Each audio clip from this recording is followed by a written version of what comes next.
You have a question. Well, it's just house colors. House colors. When you go to build a house, where do you start? Yeah. You know, that's a question that I get a lot. Where do you start when you're building a house? And, you know, your hard elements are really something that you're going to be living with for a long time. So I tend to take a more conservative approach myself, mostly because I'm really cheap. And I like to be able to live with something for a long time. And, of course, I love style change. So it's important to me that I can always change up my style and not be into doing expensive changes on backsplashes, countertops, that sort of thing.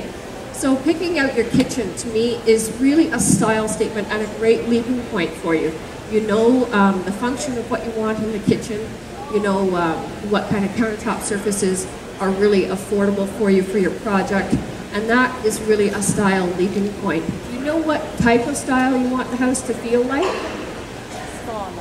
Spa-like. Spa-like. Yeah, I love the spa-like look. But a modern kitchen. Okay, so modern. So you're using stainless appliances. Okay.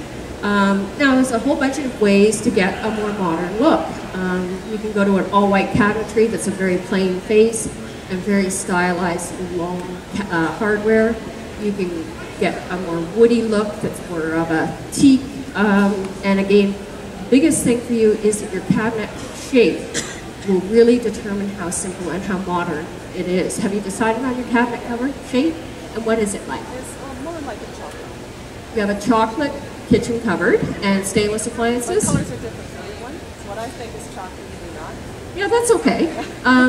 You know, I think of chocolate as being, you know, deeper than this, right? More solid looking than that. And on your floors, have you made any decisions about your floors? Beige floor in a tile or a stone or a stone. So great choices. You know, first off, the dark brown is a really good classic choice, and you're going to be able to live with it for a long time because you can always change up accessory colors with it. Going to a lighter floor, but going to a stone element as opposed to a ceramic is going to keep it more timeless for you, because the more often you can go authentic with what your hard element is, the less subject it is to style change. You know, when you go to ceramic, even though it in itself is a very classic thing, you know, we go through those stages of it being very shiny, or, you know, having a lot of veining in it, or you know, I've seen beautiful bathrooms where the only reason it's being pulled apart is because of the color of the ceramic. So, you know, not going forest green or burgundy. We've all been through the forest green and burgundy stage. You try not to do that in hard elements like your tile. So excellent choice, and I would encourage you to go to the stone as opposed to a ceramic. Now, a lot of people worry about the coldness of stone, but truly, stone is a great conductor, and you know, in a heated space, it holds the temperature of whatever the heated space is. So don't be concerned about it being cold. If it's on a basement floor, you might want to go with a heated pad because it's working with the coldness element of the grade, right? Now you're subgrade, so of course it's going to be cold. But upstairs, I have a stone fireplace in my stone floor in my family room, and it's never cold. It just retains the temperature of the rest of the house. So tell me a little bit more about your project. What is the house going to be like? And it's hardwood flooring and great room. Hardwood flooring in the great room, and it's dark brown? Okay, so this is a great... Tiger wood, but I don't know if Tiger wood? Yeah, like too crazy. Well, you want to be thinking of how much open space you have. Whenever you're thinking about flooring, really think about how much of that flooring are you going to see. Do you have a lot of big open area? If you do, you want to avoid picking a floor that has a lot of patterning to it. So some oaks, some tiger woods, some Jehovah's. There's a whole bunch of different floors that can be quite busy when they're down. So if you had a huge, great room that opened right from the front door where you saw a lot of that floor, I would be encouraging you to go to more of a maple or a birch that's stained darker, just so you've got a little bit more uniformity. The busier floors, oddly enough, can sometimes go in smaller spaces where you're not seeing quite so much of the busyness. Going again to a dark brown is good. Do you know what you're doing with your staircase yet? Oh, no, I'm good. I'm loud. I'll repeat. A question by hardwood. Should I go darker or lighter compared to kitchen cupboards? Well, with the floor, you want to make sure that you don't go all the way to the light family.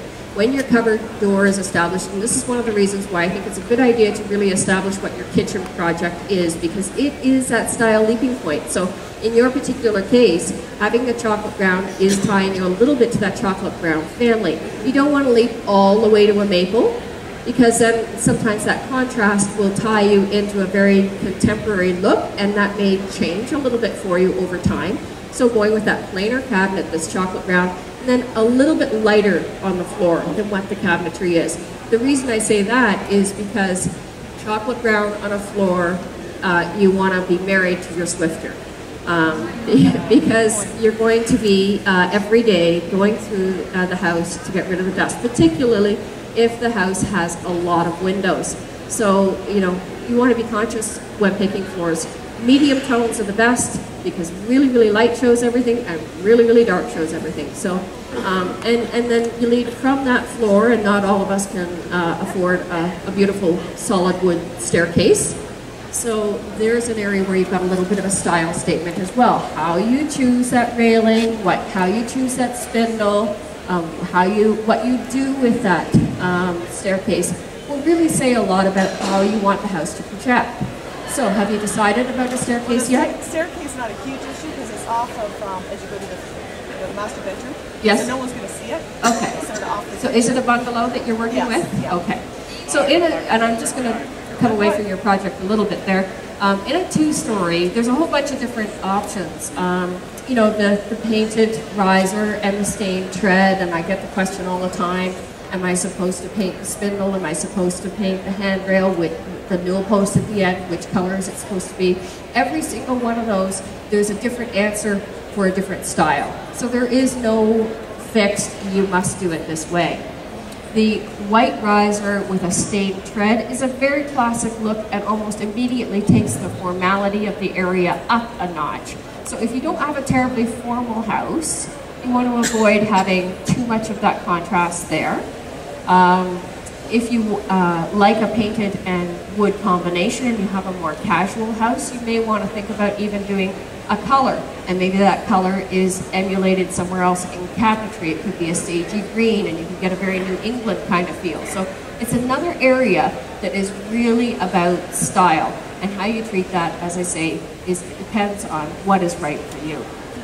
So in your bungalow, have you got any carpeted areas? Just the bedrooms. So, and a lot of people ask me, are we supposed to be doing hardwood in our bedrooms? Should we be doing carpet? What is right? The more you can keep your flooring uniform, the better it is for your whole project and for your resale, because ultimately we're not going to stay in our houses forever. So you want to be thinking about what, particularly in a hard element like that, because it really designates how much money you're going to get on return in that real estate investment. So, you know, really going as much uniform as possible, so hardwooding the bedrooms. Now, if you have a preference to carpet, that's okay, because a lot of people like to get out of bed in the morning and just feel that coziness underfoot. And if so, I would encourage you to keep the carpet a similar tone to what the hardwood is, particularly on staircases, because that's a great area where we can kind of fool the eye into believing that maybe that staircase is all wood.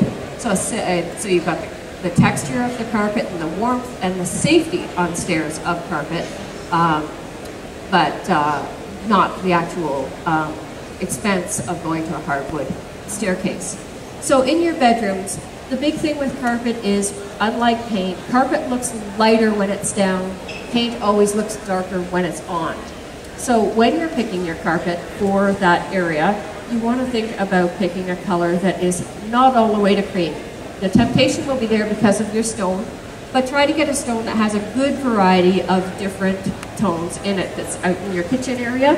And I know we're all the way down in the bedrooms, but you want to think about this because it's all about flow and cohesiveness. So I would be thinking of a tone that's a little bit lighter than what your hardwood is, but not all the way to a cream.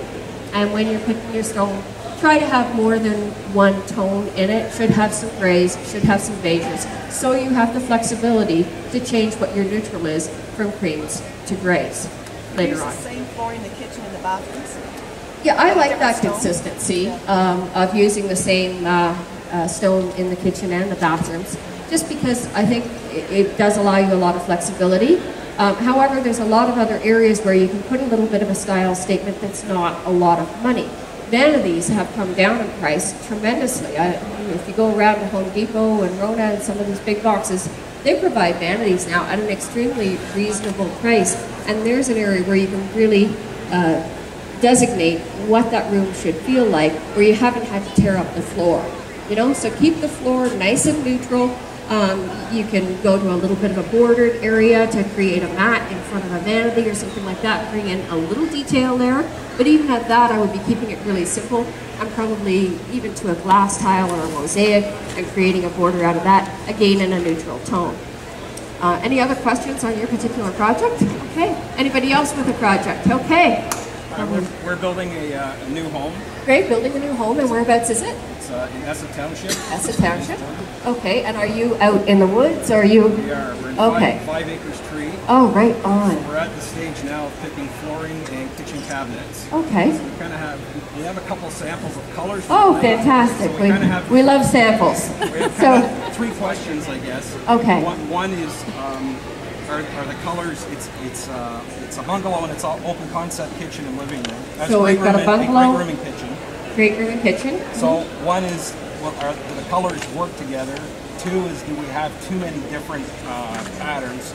And 3, will the colors be too bold for great open space because it's really large? So our questions are making sure that we're not too bold. We don't have too many different things happening. We have a nice open concept area that you're doing. It's a great room and kitchen. Yep. And you've got some tile samples for us today. That's what I'm thinking of hardwood. Okay. Floor. This is a great choice, I want to tell you, particularly for for your big area. This is fantastic because it follows exactly the things that we talked about earlier, where it doesn't have a ton of grain to it. It's maple, so good hard surface, great color. I don't know how many of you can see this. The undertone of it is really, really good because there isn't a predominance of oranginess or red that's too much. This is a very flexible color of floor and you'll be able to work with it for a long time. The other thing that's nice about this type of color is that most antiques look very comfortable against this. You know, a lot of early Canadian pine tends to go very ambery and warm over time, so it becomes very honeyed and almost orangey. So this is going to feel very comfortable with it, and particularly given your setting, and that's something that you really want to think about when you are designing the house, because the house belongs to its setting, and you're in your particular situation, you know, you're 5 acres, so immediately you're a little bit more nature oriented, right? Absolutely. Okay, so let's see what else we're working with. We were looking at travertine for the kitchen, right? But some of the travertine we've seen has, we think, too much pattern, like too many different dark colors and stuff. So now we're looking at porcelain. Is porcelain a good choice, and would that color kind of work? This is a porcelain tile, and porcelain is excellent. One of the nice things about porcelain over top of ceramic is that porcelain, the color goes right through the product. Should you ever drop something on this, you haven't chipped the surface off, you've chipped into it. So that chip doesn't become overly obvious. Plus, it's a little bit tougher. What I like about this particular tile is that it is not too veined and striated, you know. Again, it's that lack of busyness that will ultimately pay off well for you. There is a trend right now with ceramics of, you know, staggering them or putting them on angles and all that sort of thing. You want to be a little bit careful, particularly with the diagonal placed tile. It can go out of date very quickly. A little bit less so with the subway tile, but placing it on an angle, which some places will encourage. There's a myth out there that it makes your space look bigger. It doesn't, so don't do it. Because it really will set you into a time frame of when it was done. So keeping it classic, and go as big as you can, and keep your mortar joints as small as you can. And the more you can have your mortar blend in with the tile, the better off you are, because you don't want your grout to be the thing that people are looking at as opposed to the tile itself, right? So mortar joints nice and tight, nice and neutral, and yeah, you've got some great things to work with.